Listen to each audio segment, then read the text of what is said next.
Assalamualaikum warahmatullahi wabarakatuh. Halo semuanya, perkenalkan nama saya Rita Wawan dengan NIM 0528149496, mahasiswa Prodi Sistem Informasi Universitas Terbuka Jakarta. Di video kali ini saya akan menunjukkan contoh kode program sederhana dalam bahasa pemrograman Java. Di sini kita mempunyai tugas dari mata kuliah struktur data. Berikut ini adalah soal-soalnya. Nah, berikut ini adalah soalnya. Kita diminta untuk membuat sebuah deklarasi variabel dengan tipe data integer yang bernama struktur baris. Lalu yang kedua, membuat sebuah deklarasi variabel dengan tipe data string yang bernama kata baru dan berisi deklarasi tipe data string. Yang ketiga, kita diminta untuk membuat deklarasi array satu dimensi dengan nama 4 angka, tipe data integer yang berisi angka 07, 10, 20, dan 23. Yang keempat, kita diminta untuk mendeklarasikan array 2 dimensi dengan nama angka, tipe data string yang terdiri dari 3 baris dan 3 kolom. Isi baris dan kolom berisi angka berikut: 1, 3, 5, 14, 19, 20, 22, 27, dan 29. Lalu yang kelima, kita diminta membuat deklarasi linked list dengan nama list angka yang memiliki list 22, 19, 44, 60, dan 72. Oke, langsung saja kita ke aplikasi VS Code ya untuk membuat programnya.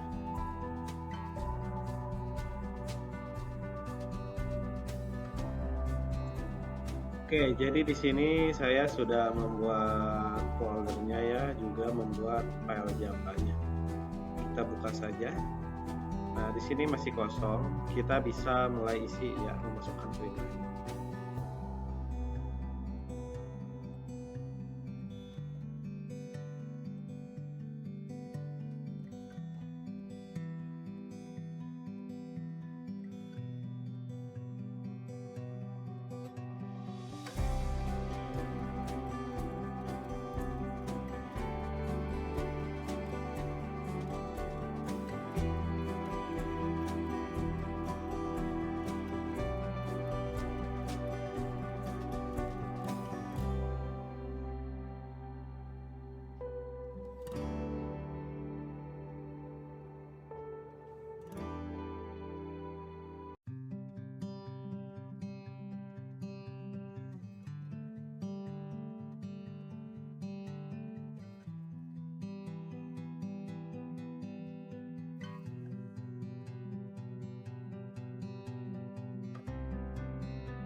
Oke, baik. Jadi di sini saya sudah menyelesaikan seluruh kode programnya.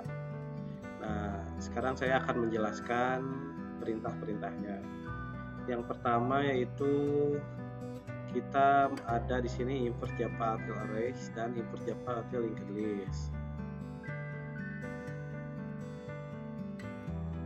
Nah, barisan pertama ini untuk mengimpor arrays, yang kedua adalah mengimpor linked list-nya ya. Ini sih seharusnya sudah otomatis ketika kita memberikan perintah new linked list dan juga perintah ini yang pencetakan arraynya itu array to string ini secara otomatis ya. Lalu selanjutnya saya juga sudah membuat public class-nya dengan nama deklarasi data sesuai nama filenya ya. Lalu selanjutnya kita diminta untuk mendeklarasikan variabel dengan tipe data integer yang bernama struktur baris. Nah, kita sudah membuat integer dengan nama struktur baris. Nah, ini tuh fungsinya buat apa? Yaitu digunakan untuk menyimpan bilangan bulat. Di sini saya menyimpan bilangan bulat 10. Lalu yang soal kedua yaitu kita diminta untuk mendeklarasikan variabel dengan tipe data string yang bernama kata baru dan berisi kata deklarasi tipe data string. Nah, variabel kata baru ini bertipe string, yaitu tipe data untuk menyimpan teks atau kalimat. Nah, kalimatnya ini deklarasi tipe data string. Lalu yang ketiga yaitu pendeklarasian array satu dimensi dengan nama 4 angka. Tipe data integer yang berisi angka sebagai berikut. Ini angkanya sudah saya masukkan ya. Nah, ini tuh buat apa sih? Nah, array satu dimensi ini digunakan untuk menyimpan beberapa nilai dengan tipe data yang sama. Nah, nama arraynya itu kita kasih nama 4 angka ya di sini, 4 angka dan berisi 4 angka yaitu 07, 10, 20 dan 23. Lalu di sini kita bikin juga deklarasi array 2 dimensi dengan nama angka. Nah, tipe data stringnya itu adalah terdiri dari 3 baris dan 3 kolom. Nah, lihat seperti ini. Nah, ini buat apa? Jadi array 2 dimensi ini bisa diibaratkan seperti tabel dengan baris dan kolom. Nah, di sini kita punya 3 baris dan 3 kolom yang berisi total 9 angka. Semuanya disimpan sebagai tipe string. Contohnya ini nih, baris pertama itu 1, 3, dan 5, lalu seterusnya ya. Nah, array 2 dimensi juga berguna untuk menyimpan data yang berbentuk matriks atau tabel ya. Lalu ada juga soal nomor 5 yaitu deklarasi linked list dengan nama list angka yang memiliki list 22, 19, 44, 60, dan 72. Yaitu ini perintahnya itu linked list. Kalau ini perintahnya seperti ini ya. Nah, kita bikin namanya list angka. Nah, sama dengan lalu kita buatlah si linked list baru. Jadi nanti ketika kita ke bawah, jadi kita bisa langsung buat list angka, tinggal pencet tab aja lalu tambahkan lalu masukkan si angkanya. Nah, linked list ini adalah struktur data yang menyimpan elemen dalam bentuk node yang saling terhubung. Nah, berbeda dengan array yang ukurannya tetap, nah linked list ini bersifat dinamis, bisa ditambah atau dihapus kapan saja. Di sini kita membuat linked list bertipe integer dengan nama list angka lalu menambahkan nilai menggunakan metode add ya, ini metodenya. Nah, lalu kita juga membuat outputnya ya. Nah, output print ini output print yaitu digunakan untuk menampilkan teks ke layar. Jadi nanti akan muncul ya teks yang sudah program yang sudah kita buat ini nanti akan muncul di output. Lalu ada array to string. Nah, kalau array to string ini memudahkan kita untuk melihat seluruh isi array satu dimensi dalam satu baris. Lalu yang kedua adalah yang ini nih, array to string baris. Nah, ini hampir sama fungsinya seperti ini, cuman dia ada tambahan ya. Ada tambahan. Jadi ini tuh array 2 dimensi. Nah, di sini saya gunainnya perulangan for each atau looping for each namanya, agar bisa menampilkan tiap baris dengan array to string baris. Seperti ini ya. Nanti saya contohkan deh. Nah, ini Selanjutnya adalah cetak linked list, sama seperti yang sebelumnya seperti ini ya. Oke, kita praktekkan saja langsung. Kita run ya. Terus kita coba run debugging. Nah, seperti ini akan muncul seperti ini ya setelah kita membuat kode programnya dan juga membuat outputnya ya, mencetak outputnya, print outputnya seperti ini muncul. Oke, sudah cukup jelas ya teman-teman, seperti ini.